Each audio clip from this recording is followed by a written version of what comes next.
రథసప్తమి కథ.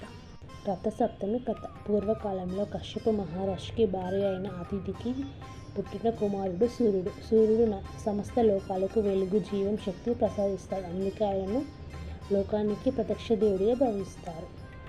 మాఘమాసం శుక్లపక్షంలో వచ్చే సప్తమి తిథి రోజున సూర్యుడు ఉత్తర దిశగా ప్రయాణం ప్రారంభిస్తాడని పురాణాలు చెప్తున్నాయి.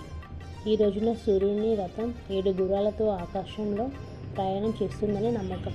ఆ 7 గుర్రాలు వారంలో ఉన్న 7 రోజులకు అలాగే సప్తవర్ణాలకు సూచికలు. ఒకప్పుడు యశ్వంతుడు అనే రాజు తీవ్రమైన రోగంతో బాధపడేవాడు. ఏ వైద్యంతోనూ నయం కాలేదు. అప్పుడు ఒక మహర్షి అతనికి రథసప్తమి రోజున ఆరాధన చేయాలని, ఉదయాన్నే స్నానం చేసి అర్కపత్రాలతో, ఎర్రకాల్వ ఆకులు, సూర్య నమస్కారం చేయాలని సూచించాడు. రాజు ఆ విధంగా భక్తితో సూర్యుని పూజించాడు. సూర్యదేవుని కృప వల్ల అతని వ్యాధి పూర్తిగా నయమైంది.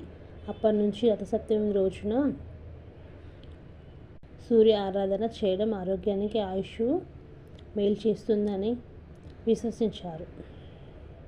రథసప్తమి ప్రాముఖ్యత. ఇది సూర్య జయంతిగా కూడా పిలుస్తారు. ఆరోగ్యం, శక్తి, ఐశ్వర్యం కలుగుతాయి.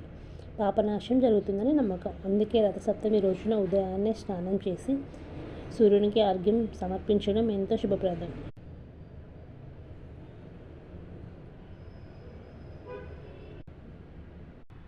వీడియో నచ్చితే లైక్ చేయండి, షేర్ చేయండి, సబ్స్క్రైబ్ చేయండి. మన ఛానల్ని ఫస్ట్ టైం చూస్తున్న వారు సబ్స్క్రైబ్ చేసుకోండి. Please like and share. ఎలా ఉన్నారు? మేమైతే చాలా బాగున్నాం. Thank you. బాయ్.